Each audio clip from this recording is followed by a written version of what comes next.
What is happening, my people? It is I, Cool Cat Jack, and with me is my co-host, Logan. Welcome back to the Knuckledragger's Guide to Culture, covering movies, music, books, TV shows, video games, history, and whatever else our tangential minds come up with. So open your ear holes as we give your dome some love.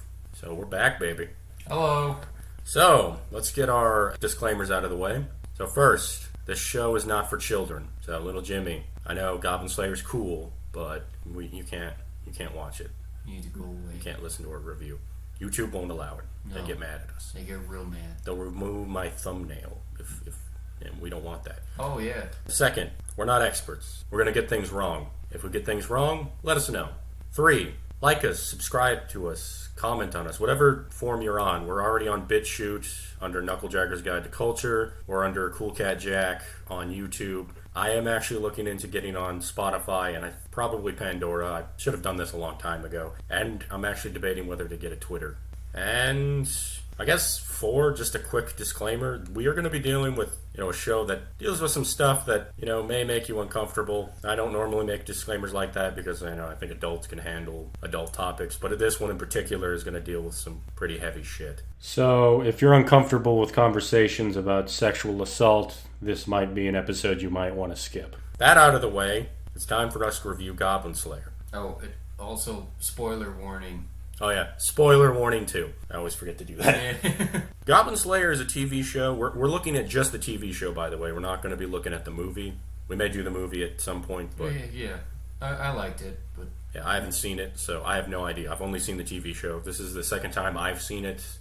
You've watched the TV show 3 times. 3 times. The show came out in, what was it, 2000? I think it's 2019 is when it came out. Yeah, 2019. And lots of people on Twitter getting very angry at it. It was generally liked, especially in the anime community. It's because, again, this show does have some pretty adult stuff we're going to get into. I mean, it doesn't glorify it. The show has 13 episodes. We're going to go through the episodes because luckily it's not so long like Kokoro Connect that we just can't go through it. And it actually has a plot that we can follow. Yeah. Starting with episode 1, starts with a girl covered in blood. Just to give you those good feelings. This is Priestess. So one of the things we're going to have to talk about is the show doesn't have real names for people. It's mainly classes and titles. Yeah, so titles. So the show starts out with her covered in blood, crying. With a horrified look on her face. Yeah, and with the darkness surrounding her. She's in a cave or something. I don't think they had the intro in the first episode, do they? They generally don't do that. No, they don't. But they have a flashback to Priestess joining with a group. This group consists of a fighter, a monk, and a wizard, and they're at basically a guild, like a heroes guild. The heroes guild has different labels for different hero levels, and she has just become an official hero. She is 15 years old, which this is something that really bothered me the second time through, was where the hell are your parents? Why the fuck are 15-year-olds being you know what, it sounds great. I'm going to be an adventurer. Let's go kill giant monsters and evil wizards and shit. This show is basically it's got Tolkien vibes. Well, it's more Dungeons and Dragons. It is. It's basically Dungeons and Dragons, and it's kind of it's from a very different angle though. You get a very different perspective on this, on what it would be like to live in a world like this, and especially goblins. But anyway, so Priestess has just become, what rank was she? Porcelain rank. She joins up with the fighter, a monk, and a wizard. We're not going to get into them too much because they're not going to be around long enough. They pick up a mission to go into a cave full of goblins, and none of them are taking this shit seriously. Kind of is true of a lot of people that play video games. Mm-hmm. I mean, I play a lot of RPGs, and goblins are usually the first group you'll deal with. Something, or goblin-like creatures. They're usually not something you take seriously. You beat them, you get a couple levels, and you move on to something like bandits or orcs or something more serious. But in this world, goblins are fucking terrifying. A lot more dangerous, yeah. They go into this cave, and they just barge in. So you've got the fighter, the monk, and the wizard. Fighter is marching in there, acting all superhero. He's super excited about his sword. Priestess asks if they have potions. Fighter's just nah, it's fine. It's just goblins. Don't worry about it. It's just goblins. Don't worry about it. What's the worst could happen? This is going to be great, guys. And of course, almost immediately they get separated. The wizard and priestess have fallen behind. I think we can get a little bit into the goblins and what they're like. So goblins in this world are not particularly smart, but they are crafty, dirty little bastards.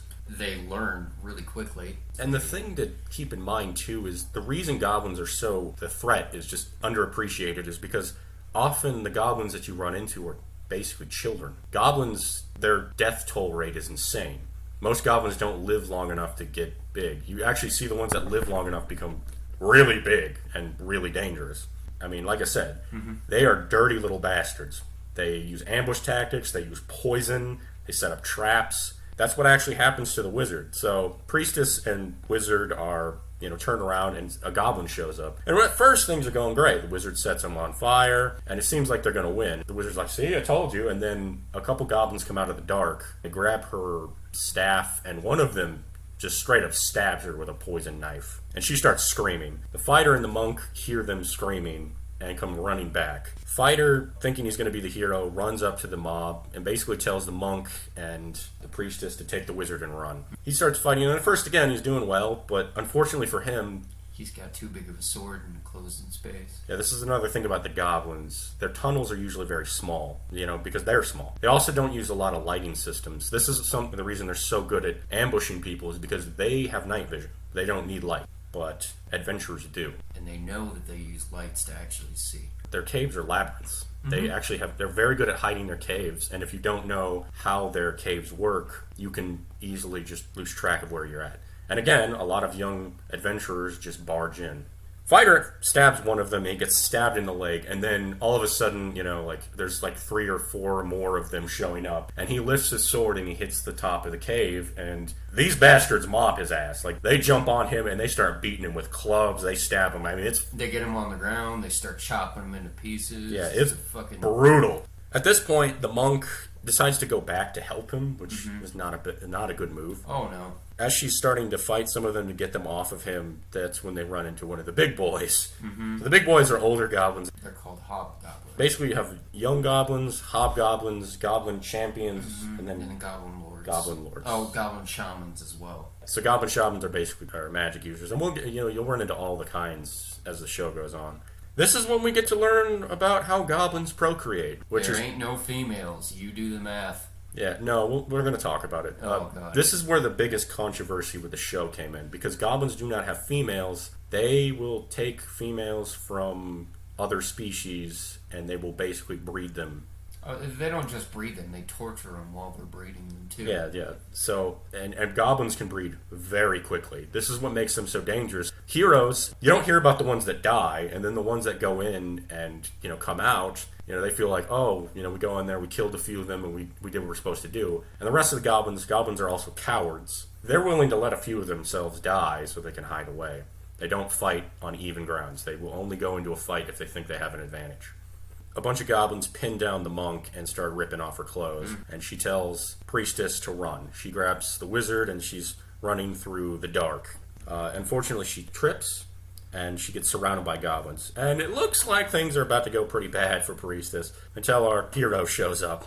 Goblin Slayer is a character who he lost his sister at an early age to goblins. In fact, he watched her get murdered while he hid in a closet as a boy. After that, he essentially made it his mission to slaughter all goblins he can find, and he is methodical. He has actually come up with strategies to take them out. He's actually viewed by the rest of these just at this guild as a freak. Yeah, he's seen as a weirdo.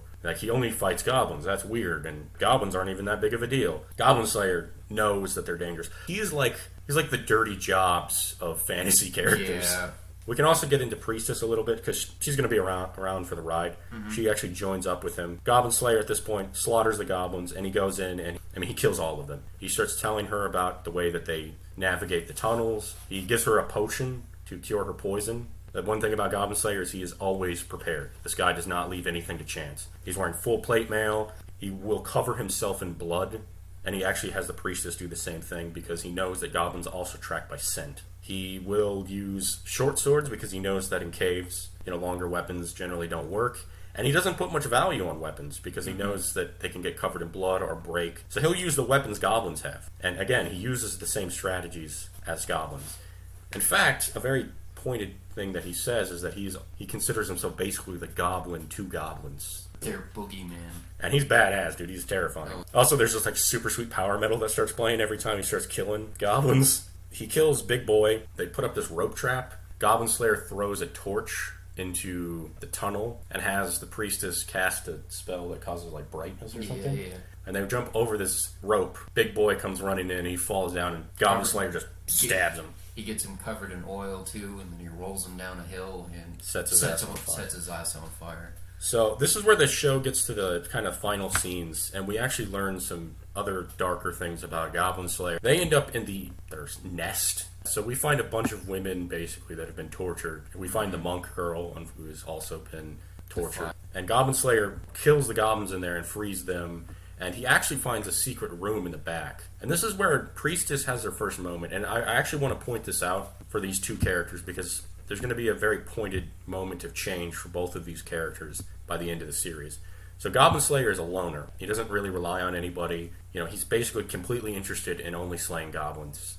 And Priestess is very, very naive about goblins. And she actually has a moment where she's concerned because they find a bunch of baby goblins. And Goblin Slayer goes in there and he goes in to kill them. And she at first tries to stop him. And he says, aren't there good goblins? He says, there might be if you looked hard enough.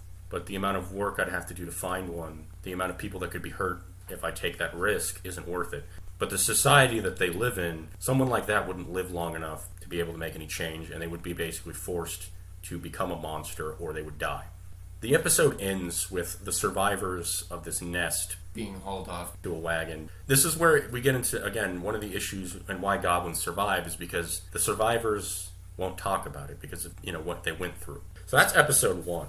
So episode 2, we get a flashback to him remembering his dead sister. He often has flashbacks to this event. It almost seems like he's continuously dealing with it. Slayer wakes up. We have the intro, by the way, which is pretty nice. He's talking with Farm Girl. She's an old friend of his. She is somebody that really was luckily not there the night of the attack where his sister was killed. One of the things that he has started doing since that event is he constantly, whenever he's there, he will check for goblins. Mm-hmm. He does this methodically. He checks the gates to see if they're loose. He checks tracks. He checks to see if there's any bent grass around. He's also setting up defenses. He's constantly adding defenses. Rock walls.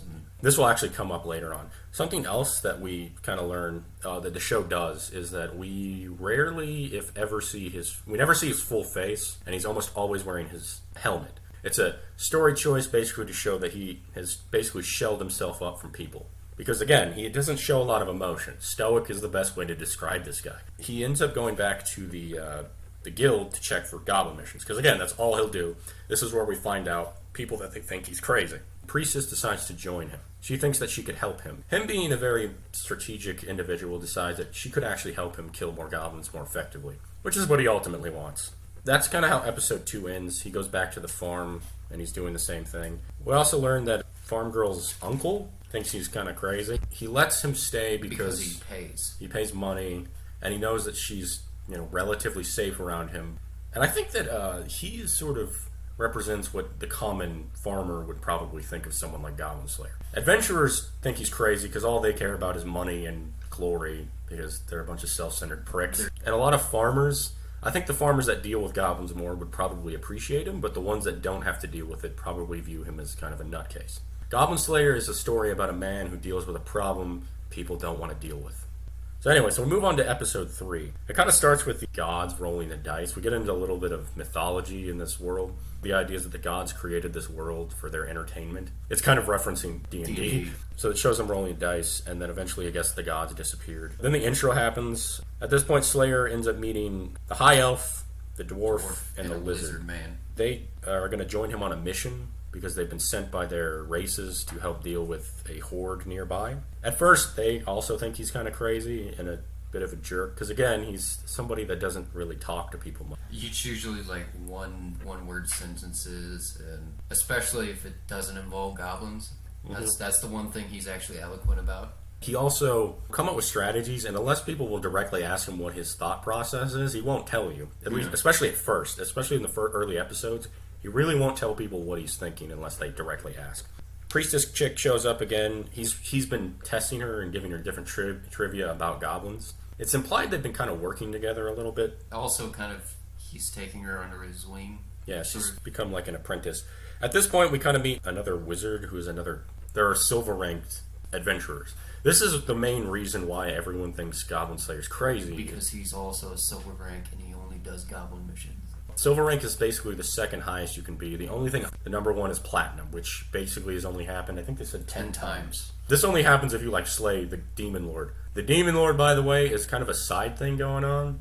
So normally in any kind of adventuring movie or TV show or video game, you would be the hero changing the world. Yeah, you'd be dealing with the Demon Lord. You'd be fighting bigger and bigger monsters. While all this is going on, all the adventures that he goes on with, his friends, there's this whole Demon Lord situation going on.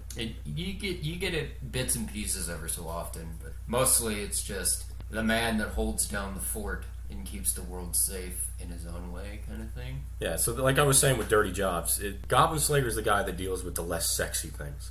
He's the guy that does stuff that needs to be done, but nobody appreciates. Which I think is kind of cool. What's the guy from Dirty Jobs? Micro. I think he'd like the show. Yeah. He goes looking for goblin missions. Priestess talks to another wizard who's another silver rank, who kind of mentions this scroll that she made for him. This scroll will show up later on in the show, by the way. Yeah. The new friends go along with him. We should get into them, too. Yeah, the elf chick. Her whole thing is she wants to go on an adventure. She is basically like a stereotypical young adventurer. Having fun is most important. Yeah. Then there's the dwarf, who is a dwarf. Mm-hmm. He's like an alcoholic. Oh, yeah. Him and the elf have stereotypical kind of, where they give each other crap and they kind of grow on each other. And Lizard Man likes cheese. Sweet nectar. He likes cheese. He's also a shaman. The dwarf has some dwarf magic that deals with stone. And Wizard can summon zombies, like skeletons. Yeah. The way he uses spells is he uses bones of his ancestors or whatever the fuck. That was kind of funny to me because normally in like fantasy worlds, like necromancy is evil. So it's just really funny that they just, oh yeah, we just got a necromancer hanging out. He goes with his new comrades to these ruins nearby. They kind of on the way they talk about who they are and we get to learn about them. This is where we kind of learn their personalities. The elf chick is immature. Yeah, for a 2,000-year-old. The dwarf is a drunk. Lizard tries cheese. They also talk about different legends about where goblins came from. And the one that Goblin Slayer tells is that... So this is when we find out that there are two moons. Mm-hmm. There's a red one and a green one. Goblin Slayer basically says that he was from the moon. Yeah, he was told that they were from the moon by his sister. She also told him that if you're an envious person, you'll turn into a goblin. So at this point, they go into the ruins. And this is kind of the start of episode 4. The episode begins with them slaying goblins. We kind of learn about the skills that each of them have. The dwarf can use some magic. He's also like a monk. The lizard man can use skeletons. The elf is a ranger. Yeah, she's really good with a bow, obviously. It's very intentional with the stereotypes it's playing on. So they kill some goblins outside these ruins, and at first things are going well. And they go into the ruins. So one of the things that Goblin Slayer notices is that they're kind of strangely organized. They lay down sound traps. His companions were like, what's strange about that, them being organized? And he was like, there's no shamans. Finally, they run across some dead people and a barely alive elf woman. This is the moment where the other characters, Elf Girl especially, realizes that adventuring isn't all fun and games, and goblins are not just creatures that you kill. They're not a nuisance. They're not just giant rats, right? They are dangerous, and they hurt and kill people, and they do a lot of damage.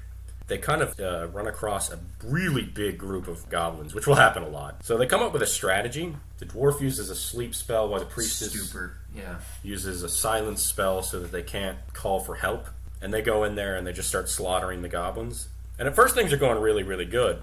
And then they run into an ogre. Now, apparently this ogre is one of the generals of the Demon Lord. So we mentioned the Demon Lord. We actually run into a few of his generals. But again, it's like a side thing. It's like completely unimportant. When he tells him he's an ogre, he's like, I don't care. He even says that he doesn't even know what that is. Which is really funny. Sorry, I was drinking some coffee. But he even says that he doesn't know what an ogre is. At this point, they start fighting him, this ogre. He's shooting fireballs. Power metal stars, by the way. They're using rocks and arrows and zombies, but he's just ripping through them. Slayer is forced to use his scroll that he mentioned in episode 3. The scroll is a gate spell, which opens a gate to the bottom of the ocean. Basically cuts the ogre into pieces with high pressurized water. He rips him in half and then cuts into his head. At this point, they are leaving and they're kind of in their wagon, and it's at this point that the other members join him for good. They've realized how dangerous goblins are. So then we get into episode 5, which is actually not one we're going to get too into because it's kind of unimportant. It obviously has Slayer checking the farm, then the intro, and then there's these like unimportant side people. I think the lizard wants some more cheese or something. And then there's some asshole who gets kicked out of the guild. We also meet the guild girl. She's like a receptionist. And she is one of the few people that actually, right from the start, genuinely appreciate what Goblin Slayer is doing. And I think it's because she has to see the effects of what goblins do. And she has to deal with people coming in and talking about all the things that have been done. Then we get on to episode 6, which actually starts with a lich in a fight with the characters that will eventually slay the Demon Lord. Again, it's really funny because they keep referencing this Demon Lord, and it's just like this side thing that's never important. The lich gets blown up. Then we have the intro. At this point, Goblin Slayer and his friends have been invited to a place called Watertown. And Watertown is this city where they've been hired by a woman known as the Sword Maiden. So the Sword Maiden is a blind priestess for this god of law and order. She also slayed the previous Demon Lord. Yeah, so she's like a really important character, and she's actually directly hired Goblin Slayer. Hired him because she heard about him through a song. This is actually how the elf chick heard about him too. And the funny thing is Slayer doesn't even know about this because he does not care about glory at all. He doesn't really care about anything other than goblins. Yeah, to the point that he's actually oftentimes will work himself to the point of exhaustion and near death. So he's been hired by the Sword Maiden. Apparently goblins have been attacking people in this town, and they've been hiding in the sewers nearby. Because there's no army or anything that wants to deal with it. Because no one's taking this shit seriously. Again, it's a constant issue is that people will not... The people that could deal with this situation won't. Because it's either not in their self-interest or they don't believe that goblins are a problem. So they go into this sewer or ruin or whatever under the city. Right off the bat, the elf chick's like, no fire, no poison, and no water. Right? Why would you... Well, it's because they're under the city. On the before they go in there, though, Sword Maiden, who I've also nicknamed the Sexy Pope because she's like the leader of a church. She's got big boobs. Big tatas. Big tatas. She gives them a map. They go into these ruins, and at first, like, they're slaying goblins left and right. But there's way more than they expected. Way more organized than they should be. In fact, they actually run across them on a boat. One of the cooler fights in the series where they use teamwork to take them out. The priestess uses her protection spell to protect the elf who shoots magic users. The dwarf slowly casts Stone Blast that they eventually drop on the ship while Lizard Man and Goblin Slayer go on board and basically kick the shit out of them. Goblin Slayer is very worried because they have a boat, and this is something he's never dealt with before. Goblins are not this organized. The thing is it gets worse because as they go into this sewer, they find 3 more boats. They also run into this gator. Yeah, when they sink the boat, there's a couple goblins that fall in. Basically, the gator comes in and bites the shit out of all the remaining ones. Yeah, the elf calls it a sea dragon. They actually use it to their advantage, because again, Goblin Slayer is a man who is able to come up with abnormal solutions to problems. He doesn't just use the same strategies over and over again, because he knows that goblins will learn. So what he does is he sets a light on the gator's tail, because goblins will use lights. They assume that they're adventurers. They go right towards this gator, and the gator just rips the 3 of them apart. So episode 7 starts with shameless fan service. We start with the priestess just taking a bath. And Tata lady comes in too. Yeah, also they have like these like branches that they're using. This is basically a loofah made out of I don't understand how this helps you get weird. clean, because they're just like patting their backs with these like fucking like branches. The intro happens. Priestess notices that the Sword Maiden has a lot of scars, and they have this conversation where she mentions that she got these scars from 10 years ago.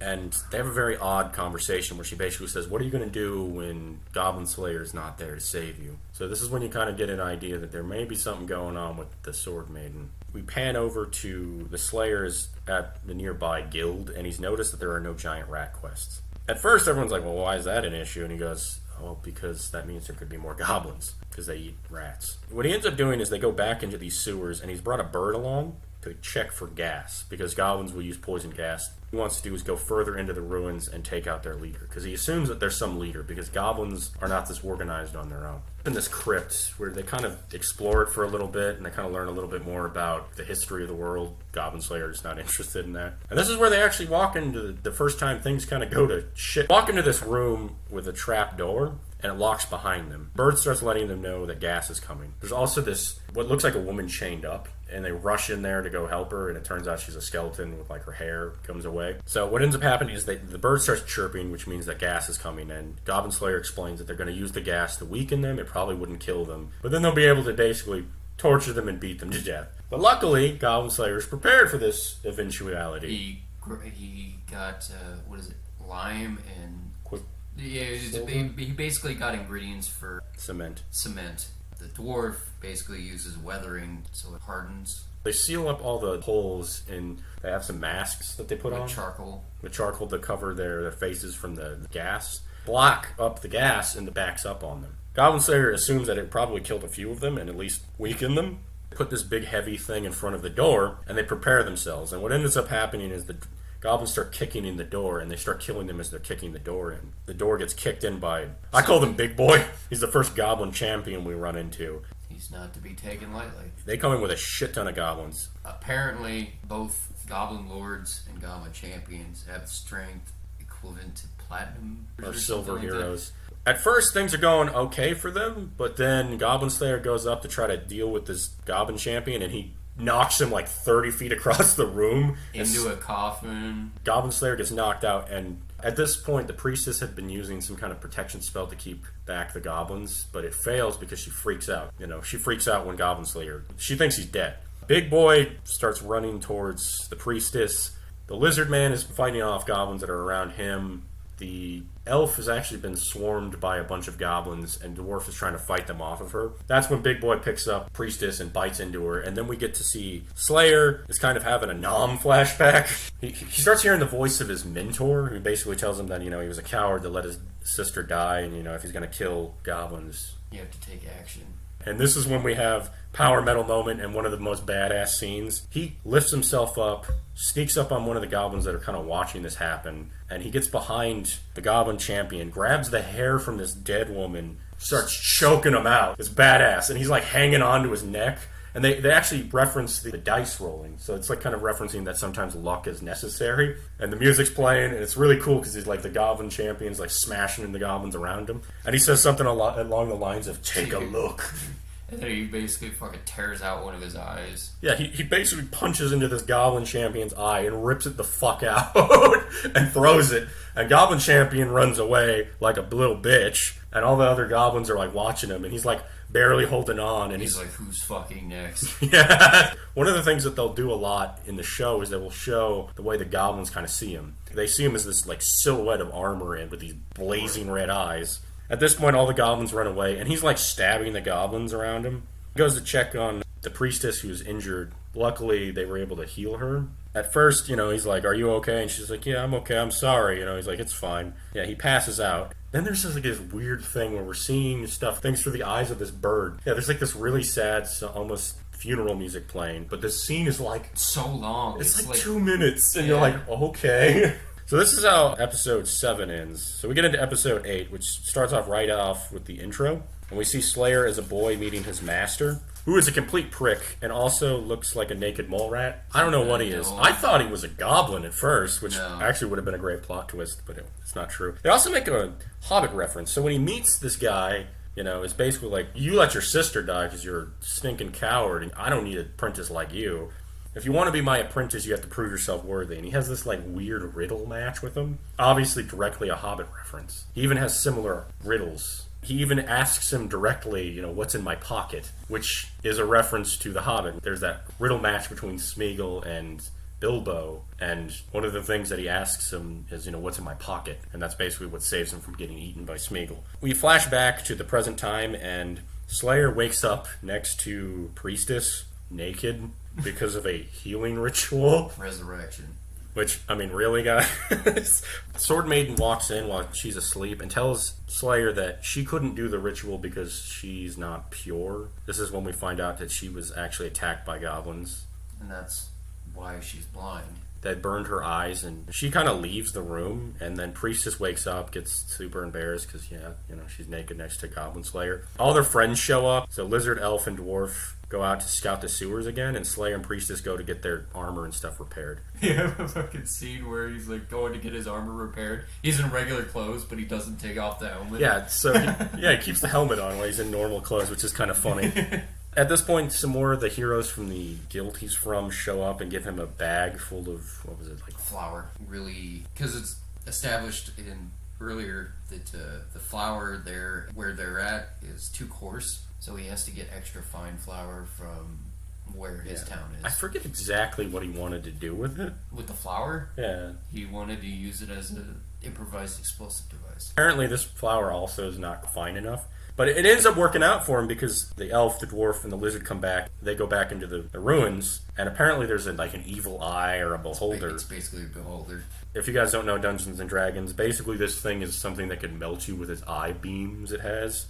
Come up with this pretty interesting strategy where Slayer uses the bag of flour to obscure their movement while the elf and I think it was the dwarf kind of run around and keep them distracted. Priestess puts up a protection spell. The evil eye sees them on the other side and tries to blast them, and it ends up blowing back in his face and killing him. And then they find this magic mirror. And that's kind of how episode 8 ends. So episode 9 leads to the mirror, where they look into this mirror, and apparently this mirror leads right to a goblin herd. So anyway, so it basically leads directly to a big goblin horde. The explosion is heard from the dead evil eye, and so there's more goblins show up to take the mirror. Including the goblin champion. Because he's pissed, he lost an eyeball. So the intro happens. So they set up another trap for the goblins. While the lizard man tries to break the mirror free, the other heroes keep them distracted. And the dwarf actually ends up using a spell that brings the roof down on the goblins while they hide under the mirror as the building collapses around them. So this ends up killing all the goblins. They go back to town. Hey everybody. So one of the things we forgot to mention while we were doing our review is that after they had destroyed that goblin horde in the ruins with the mirror, they actually covered the mirror in cement and dropped it into a lake or something. I just felt like mentioning that so people didn't wonder what happened to the mirror. Anyway, back to what we were talking about. Slayer actually goes to meet with Sword Maiden and, asks her, you're the one involved in this. So it turns out that she had actually, either she lied about the murder that happened or she actually directly killed, because it's one of the victims is actually a priestess. And so she either directly killed one of her people or lied about it.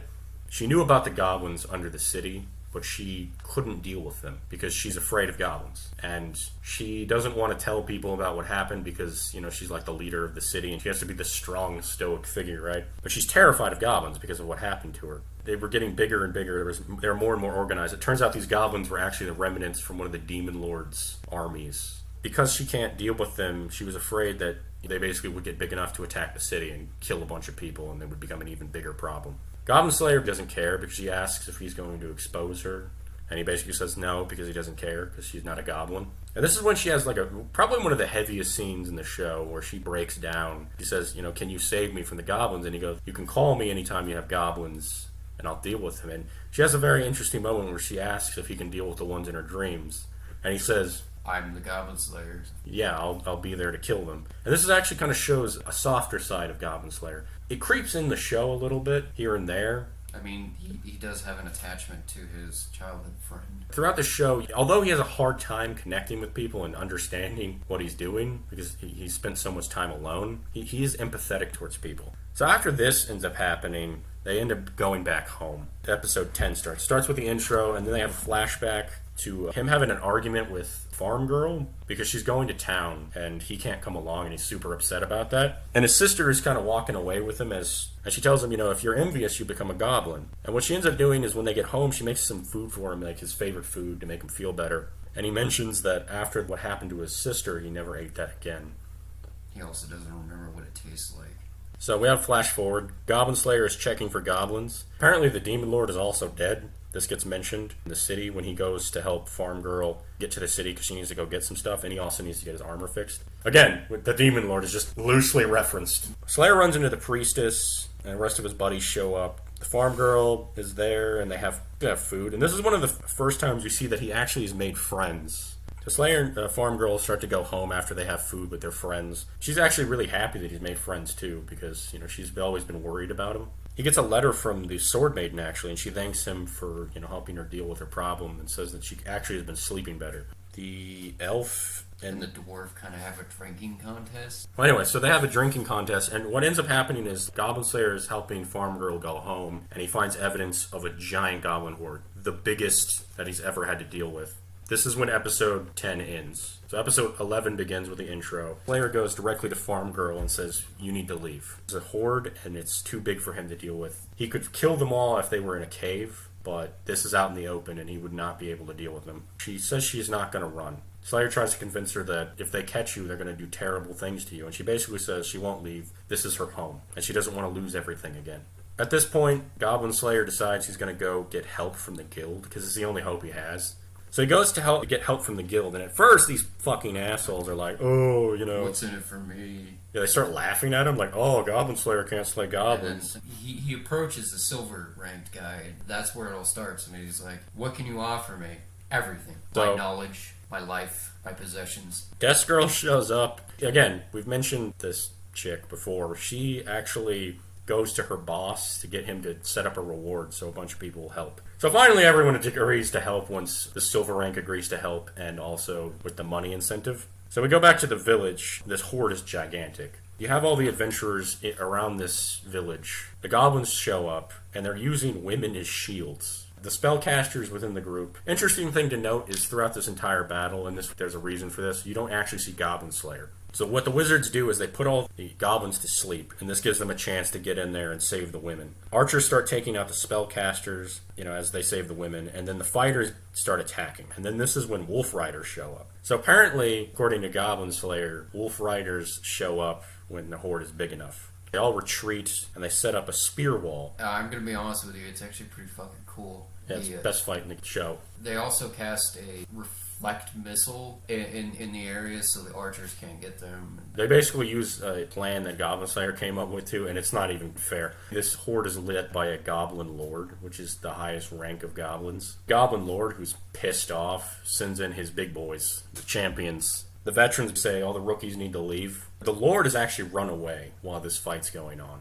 This episode ends with the Lord running into Goblin Slayer alone. This is when we get into the final episode. So it actually starts again with the Lord running away, and it kind of gets into his mindset. He's basically saying, "My horde's gone, but it's fine. I can get home, I can breed with the women, and I can start again, and I'll be better this time." This is actually what Goblin Slayer been saying. He says, I knew that's what you were going to do, you slimy little prick. He tells the Lord that your home's gone. I killed all of the goblins there. All the children, and I freed all the women. You're done. This is when they have a fight. And again, the power metal starts again. This kind of goes back to the veterans at this point, and they're killing the champions. And that's a pretty cool fight, too. It's not very long, though. One of the guys that looks like fucking Guts cuts a goblin in half. Goblin champion, the one that oh my god, it was fucking crazy. Then there's like the spear guy who almost dies, but he ends up winning the fight.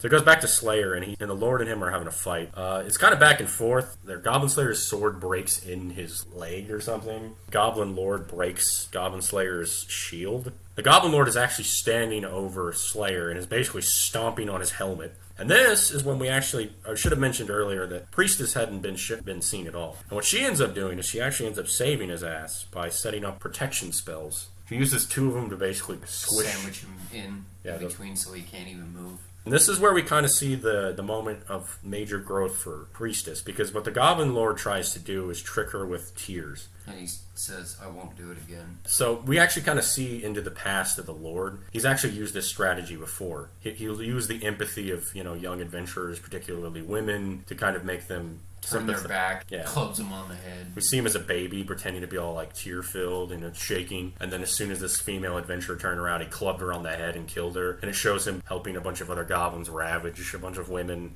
At this point, he's trying to do that, and he puts on this smile, and then Slayer basically is like, "You think that's gonna fucking work?" He basically takes his broken sword and stabs it through his neck. "You're nothing but a filthy goblin." At this point, the priestess heals him, and they end up getting back to the farm. So at this point, it kind of flashes to a party at the guild. Slayer actually gives the coin to the priestess, and the priestess, while everyone's celebrating, actually asks him to take his helmet off. This is kind of his big moment. very few people have even seen his face. The only person that's seen his face even semi-regularly is the farm girl. The reason Priestess asks is because she didn't see his face when they were having their little healing moment because she was embarrassed. But he takes off his helmet and everyone starts freaking the fuck out. Like, all of his friends and all the fellow guild members are like, oh my god. And apparently they had a fucking betting pool of what he actually looked like way before. It was like a fucking running like question. What the fuck does he look like under his helmet? One of the people even were like, I thought he was a goblin. Like, I swear to God, I thought he was a goblin. Which would have been a great plot twist. Oh my god. It would have been great if it turned out he was a goblin all no, along. but apparently he's handsome.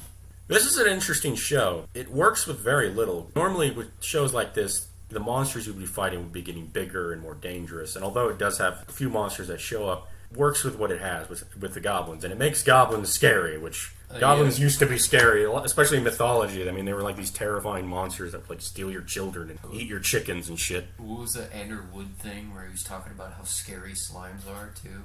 It basically rolls off of that fucking notion. They do everything you can think of with goblins, and they actually make them really terrifying, and it's a really good show. It's probably one of my favorite animes. I like it because, first off, it's not a bunch of fucking high school kids whining all the time. Right. It plays with interesting ideas. It doesn't bog you down in like crazy powers and constant dialogue and power-up scenes. Yeah. Goblin Slayer is very grounded. He has limitations, and he works with the skills that he has. And that's what makes him really cool. Also, he's an abnormal anime protagonist. Normal protagonists in anime are usually like... Goody two-shoes. Well, I mean, more like they're like kids with crazy hair and superpower, or like crazy superpowers. This is just a dude in some armor that's learned skills over time. He's very quiet. You didn't even see his face completely at the end, too. Grayish silver hair. Yeah, he's like short gray hair, and he's got a lot of scars. It's a good show. Issues with it. It's kind of weird that people don't have names. I mean, I get why they did that, but at the same time, like, come on, guys, you couldn't think of some names. You know, I mean, they do have them in the manga. But we're talking about the show. In the show, they don't have names for these characters. They're just all titles, and that's kind of weird to me. There are a few episodes that are pointless, like episode 5 especially. Yeah. It's just complete filler. You could completely skip that episode, and it would mean nothing. Most of it actually all fits together. One thing I really appreciate about this show is it doesn't drag on. It's only 12 episodes, which is nice, because a lot of anime, what they'll do is they'll keep going, and then they'll just keep raising, newer enemies that are even more powerful than the last. It's called the power scaling problem. Yeah, so they don't have that issue at all. I'm actually very curious about the movie. So for the song of the day, we did what was it? "Live for the Kill" by Amon Amarth. I mean, I think it fits because that's all Goblin Slayer does, is he lives to kill the shit out of goblins. So on to the next episode we're gonna do. We are gonna look at another Western, because I realized we've been doing a lot of really heavy, dark stuff lately, and I kind of want to get into something different, and we haven't done a movie in a while. But we're going to do Tombstone, which is another Western. I really, like I said before, with our True Grit episode, which you guys should check out, I really enjoy Westerns. That has a lot of history, which we can get into, because I've realized that we've kind of skipped on the history stuff. Also, I'm going to try to keep, I don't know if you guys noticed, if you guys have been keeping track, we do Cool Jack Quickies. I'm going to keep doing those in between episodes to kind of give us some stuff, because I have a feeling that this Tombstone episode is going to take a little while. I don't want to just watch the movie. I actually want to get into some history about each of these, at least some of the major historical figures in that movie. So hopefully you guys enjoyed this. It's kind of redundant because everybody already knew this was a good show, but I wanted to do something we genuinely enjoyed to get back into the swing of things. Anyway, hopefully you guys enjoyed this. Hopefully you're all having a good day. And remember, don't be a filthy goblin. Boy.